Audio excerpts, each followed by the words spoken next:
Guys, nandito tayo sa bahay ko. Ang kuha natin ngayon ay kung paano ayusin yung headphone na sira. Dahil inayos ko na to, gumana naman kaso may na yung yung music niya. Di gaano kalakas, may na talaga. Inayos ko na at bagong imbento ko to. Dahil ako lang nakaalam nito kung paano ayusin. At bagong wire ang nilagay ko. Tingnan natin. Tingnan nyo. Ito siya guys. Bagong ibento ko to. Ito yung wire ng headphone. Guys, ito yung wire ng headphone ko. Ito yung wire. Ito yung speaker. Nakita nyo naman to. Bagong wire yung kinabit ko. Wire pala to sa auxiliary. Kaya itong wire na to, sira na to. Tingnan nyo yung dulo. Sira na to guys. Sira na. Nirepair ko na to. Nasira kasi kaya nirepair ko na to.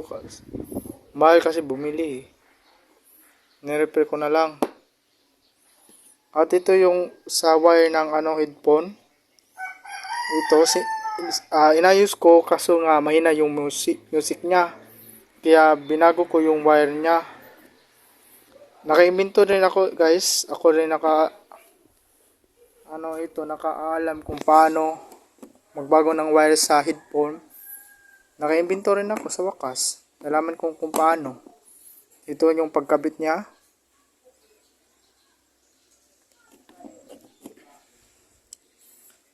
Bagong invento ko to guys. Headphone. Sira tong headphone. Inibintuhan ko lang kung paano paganahin. Ito yung dulo. Ako lang nakakaalam kung paano ito. Hindi ko na ito. Nasa guys. Ito yung patunogin na natin guys kung gumana ba itong imbento ko. Headphone. Inibento ko lang to. Lang. Patunogin natin. Isaksak mo natin dito. Sa isang sipi ko.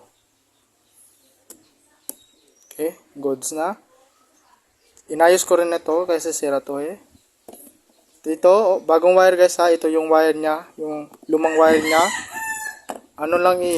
Mahina kasi maliit lang yung wire niya. Maliit lang wire niya guys. Maliit. Kaya pinalitan ko ng malaking wire. Ba't ayaw? Malaking wire pinalit ko guys, malaki.